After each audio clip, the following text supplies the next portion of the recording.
حالات میرے ساتھ، میرے گھر والوں کے ساتھ، میرے بچوں کے ساتھ، میرے جسمانی طور پر، مالی طور پر، معاشی طور پر، سماجی طور پر جتنے بھی حالات کسی ایک انسان پر آتے ہیں، گھر والوں پر آتے ہیں یا پوری امت پر آتے ہیں، وہ اصل میں انسانوں کے، اسی انسان کے اعمال کی وجہ سے آتے ہیں۔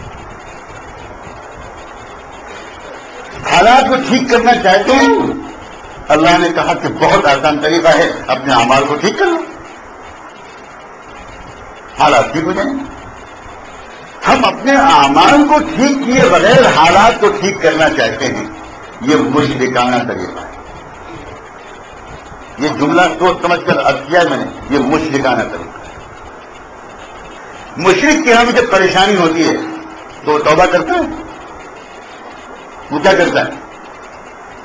وہ کسی تانترک کے پاس جاتا ہے، کسی پنڈت جی کے پاس جاتا ہے۔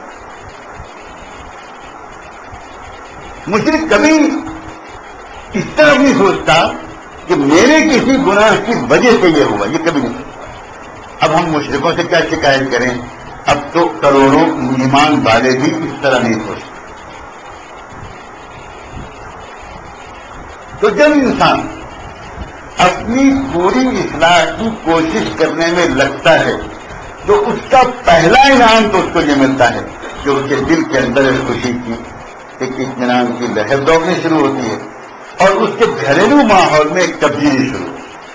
گھریلو ماحول میں تبدیلی کا مطلب یہ نہیں ہوتا کہ اچانک اس کی آمدنی بڑھ جاتی ہے، یہ نہیں ہوتا، بلکہ ہوتا یہ ہے کہ دلوں کا سکون بڑھ جاتا ہے۔